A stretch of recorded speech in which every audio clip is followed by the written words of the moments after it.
చెప్పండి అంటే ఏంటమ్మా అంటే మహిళా మోర్చాలకు సంబంధించి ఇప్పుడు ఏదైతే మీరు చేస్తున్న ధర్నా ఉందో ఇది గ్యారంటీస్ కి సంబంధించి వాళ్ళు ఏమంటున్నారంటే లోటు బడ్జెట్ ఉంది 7 నెలలే సమయం అయింది ఇంకా ఉంది టైము చేస్తామని చెప్తున్నారు మరి దీన్ని ఎట్లా చూడాలి? నమస్తే అండి. నా పేరు ద్రాక్షారాం అనిత. నేను జిల్లా మహిళా మోర్చా ప్రెసిడెంట్. లోటు బడ్జెట్ ఉందన్నాడు. ముందు బాధ్యత తీసుకునేటప్పుడు తెలియదా లోటు బడ్జెట్ ఉన్నది అనేసి? అట్లా ఇలా హామీ ఇచ్చాడు. మరి ఆ హామీలను తీర్చాలి కదా. ఇప్పుడు ఆడపిల్లలు చాలా ఎదురు చూస్తూ ఉన్నారు. ఈయన చెప్పే హామీలు చూసి ఆయనకు ఓటేసి గెలిపించారు.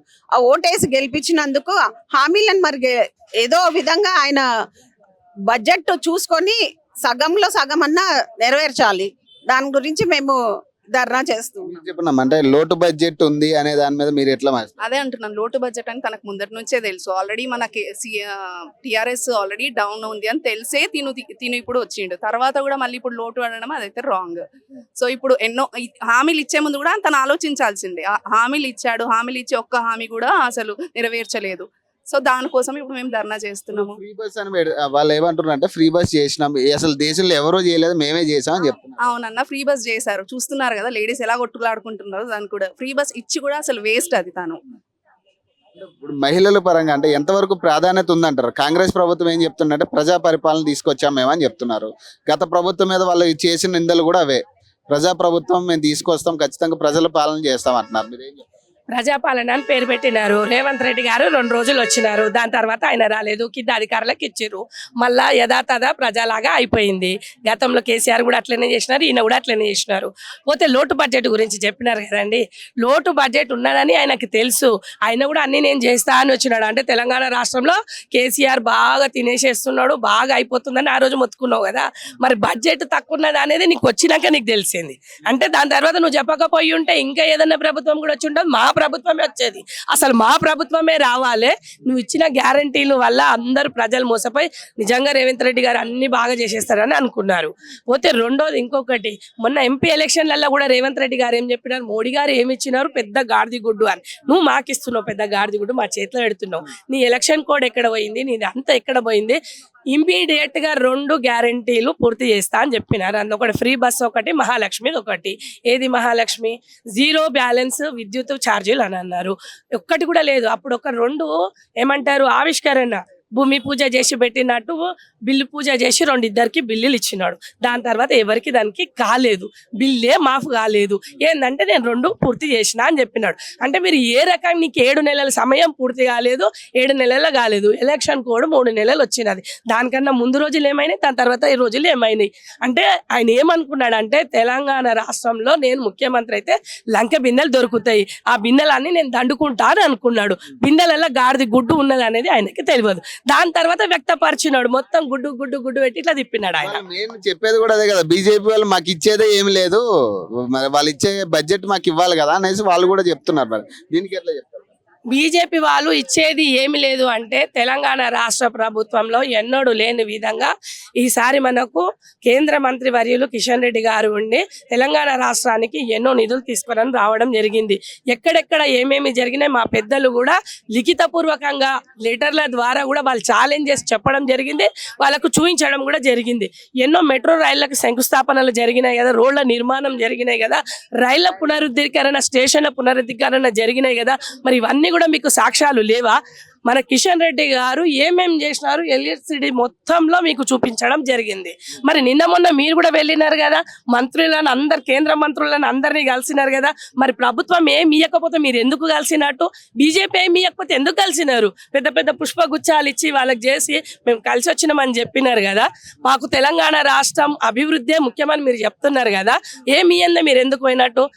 ఏది జరగాలన్నా రాష్ట్రాలకు ఏ రాష్ట్రాలకు అభివృద్ధి జరగాలన్నా కేంద్రం నుంచి ఫండ్ రావాల్సిందే, అభివృద్ధి జరగాల్సిందే. ఇప్పుడు ఈ ధర్నా వల్ల ఏమన్నా జరుగుతుంది అంటారా? మీకు అనుకూలంగా ఏమన్నా తీర్పు వచ్చే ఛాన్స్ ఉందా? మరి చేయగలరు అంటారా? ఖచ్చితంగా అండి. ఈ రోజు రాకపోతే ఊరుకునేది లేదు. నువ్వు ఇచ్చిన 6 గ్యారెంటీలలో తప్పకుండా చేయాల్సి. ఇది జస్ట్ ట్రైలర్ అన్న, ఇది జస్ట్ ట్రైలర్, పిక్చర్ ఇంకా అవి బాకీ హై.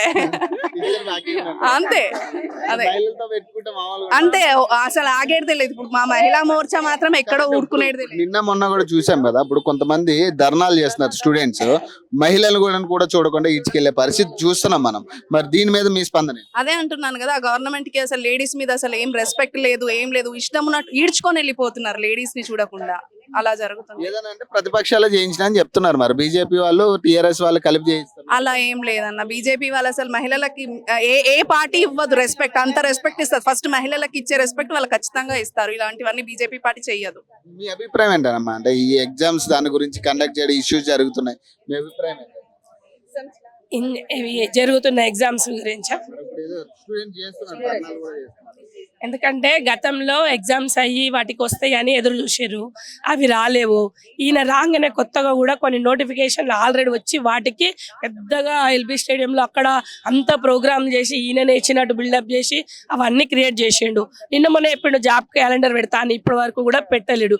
నువ్వు నిజంగానే ఉద్యోగాలు ఇయ్యదలుచుకుంటే ఇమీడియట్ గా చేస్తూనే ఉండాలి. ఇప్పుడు కూడా చెప్పినావు కదా, సంవత్సరానికి 2 సార్లు చేస్తున్నా అని. అది చేసి చూపియాలి. అది చేసి చూపించే వరకు కూడా మేము ఊకోము.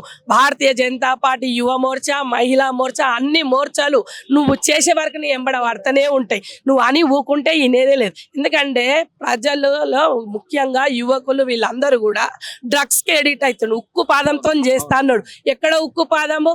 కాంగ్రెస్ ప్రభుత్వం వచ్చింది 6 నెలల ఎన్ని మర్డర్లు అయినాయి, ఎన్ని రేపులు అయినాయి, మొత్తం క్రిమినల్ కేసులు కొల్లలుగా ఇక్కడ ఉండిపోయినాయి. ఎంతో మంది అసలు మహిళా మోర్చా ఆధ్వర్యంలో మేము ఎంతో మందిని చూసినాం. చిన్న చిన్న పిల్లల మీద ముఖ్యంగా నువ్వు డ్రగ్స్ మీద పెట్టు, ఉక్కు పాదం పెట్టు, ప్రతిదీ చెయ్యి. చేస్తా అని ఏ రకంగా నువ్వు వాగ్దానం చేసినావో అన్ని చేసి చూపి. అప్పటి వరకు మేము ఊక్కనే ఊక్కం. ఈ ధర్మ ఎట్లనే కొనసాగుతుంది. చెప్పనమ్మా, అంటే మరి ఏంటి మీ డిమాండ్స్ నెరవేర్చే ఇది ఉందంటారు? మా డిమాండ్స్ ఏందో పార్లమెంట్ ఎలక్షన్ లో మేము మహిళలను చూపించినాము. ఆయన పెద్ద గుడ్డు పెట్టిండు. నేను ఏమంటున్నా అంటే, మహిళలు అనేక సమస్యల మీద ఉన్నాయి. ఇప్పుడు రేప్ కేసులు కూడా ఉన్నాయి, దాని మీద కూడా మేము స్పందిస్తున్నాం. ఇప్పుడు మహాలక్ష్మి పథకం కింద 6 పథకాలు అని ఇచ్చిండు, ఏ పథకం కూడా నెరవేర్చలేదు. ఇప్పుడు గుడ్డు పెడతా అంటుండు. మేము కూడా కేసీఆర్ ఎట్లా ఫామ్ హౌస్ పోయి కూర్చుండో, రేవంత్ రెడ్డిని కూడా మేము అట్లనే పంపిస్తాము. అదే దాని మీద పోరాటం చేస్తాం అనేక సమస్యల మీద. ఎందుకంటే మహిళా మోర్చా అంటేనే మహిళల కోసం. తీసుకునేది కనపడుతుందా గవర్నమెంట్? లైట్ తీసుకోవాలనే ప్రసక్తి లేదు. బీజేపీ మహిళలు అంటే అసలు వాళ్ళు చుక్కలు చూపించాల్సిందే మేము ఇప్పుడు. ఎందుకంటే ఇప్పుడు అనేక సమస్యలు, రేప్ కేసులు, ఎలా డ్రగ్స్ అలర్ట్ అయిపోయి డ్రగ్స్ తినేసి ఆ మహిళలు, చిన్న పిల్లల్ని కూడా చూడకుండా ప్రతి అంశం మీద బీజేపీ మహిళ పోరాటం చేస్తాము. గద్ద దింపేదాకా నిద్రపోము రేవంత్ రెడ్డిని కూడా. ఇది ఖాయం. ఆడపిల్లలకి న్యాయం జరగాలి. జరిగిద్దంటారా? మరి ఈ ప్రభుత్వంలో ఎక్స్పెక్ట్ చేస్తున్నారు మరి ఇక్కడ ఆడ పులులు ఉన్నారు, ఆడ సింహాలు ఉన్నాయి. కాంగ్రెస్ గవర్నమెంట్ లో ఎక్స్పెక్ట్ చేస్తున్నారు మరి ఎట్లా? లేదు కాంగ్రెస్ వచ్చాకే చిన్న పిల్లల్ని కానీ పెద్దోళ్ళని కానీ మొత్తం గంజాయి కానీ డ్రగ్స్ కానీ పోలీసులది కూడా ఇన్వాల్వ్ ఉంటుంది. అవి ఎక్కడెక్కడ దొరుకుతున్నాయి కూడా వాళ్ళకి తెలుసు, అయినా పట్టించుకోవట్లేదు. కాబట్టి ఇలాంటివి జరుగుతున్నాయి. వాళ్ళు వచ్చాక ఇలాంటివి ఎక్కువ జరుగుతున్నాయి. నెరవేరకపోతే దించుతాం. దించే శక్తి మాకు ఉంది. మా మోదీ గారు ఉన్నారు మా వెనకాల.